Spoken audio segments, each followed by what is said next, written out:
राज्य के मुख्यमंत्री हेमंत सोरेन ने कहा है कि राज्यसभा की 2 खाली सीटों के लिए होने वाली वोटिंग में महागठबंधन को भारी सफलता मिलेगी। उन्होंने कहा कि महागठबंधन की तरफ से झामुमो के सुप्रीमो शिबू सोरेन और कांग्रेस के शहजादा अनवर मैदान में हैं। उन्होंने कहा कि महागठबंधन के पास पर्याप्त आंकड़ा है। उन्होंने कहा कि राज्यसभा चुनाव को लेकर विधायकों की क्रॉस वोटिंग पर सरकार की नजर रहेगी। उन्होंने कहा ऐसा करने वालों के खिलाफ कार्रवाई भी की जाएगी।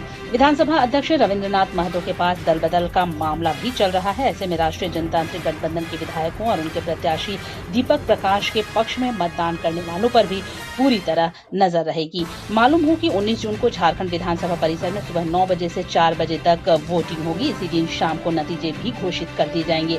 राजग और झामुमो कांग्रेस राजग गठबंधन दल की बैठकों का दौर लगातार जारी है। बैठकों में दोनों खेमे अपने अपने उम्मीदवार की जीत का दावा कर रहे हैं। मुख्यमंत्री हेमंत सोरेन के अलावा कांग्रेस के वरिष्ठ नेता पीएल पुनिया समेत अन्य भी राज्यसभा चुनाव को लेकर वोटिंग के तरीके और अन्य उपायों की जानकारी विधायकों को दे रहे हैं। वहीं राष्ट्रीय जनतांत्रिक गठबंधन की तरफ से भाजपा के कद्दावर नेता भी रांची में हैं। पार्टी के उपाध्यक्ष ओम माथुर, झारखंड प्रभारी अरुण सिंह, संगठन मंत्री धर्मपाल सिंह और अन्य भी पार्टी प्रत्याशी दीपक प्रकाश की जीत सुनिश्चित कराने के लिए जोर लगा रहे हैं। इस चुनाव में अपना निर्णय वो करें। हमारे पास संख्या बल है और निश्चित रूप से चुनाव महागठबंधन के पक्ष में। हम कोयला वाले घरों को रोशन तो करते ही हैं, बच्चों का भविष्य भी संवारते हैं।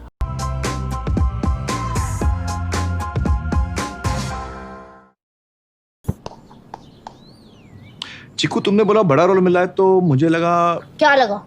लगा कि सेल्फी तो बनती है। चाचू, मेरा टैलेंट सेल्फी में फिट नहीं होगा।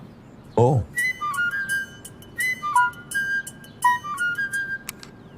सेल्फी में तो फिट हो गया, गाड़ी में फिट होगा। 105 degree super wide selfie on Vivo V19। लोगों के घर में झांकना छोड़िए मखीजा, तू भी अपने घर में सेफ पेंटिंग करा ले। शूटिंग के लायक होगा तेरा घर। Asian paints safe painting service. Missed call दें 80504 80504 पे। वाह,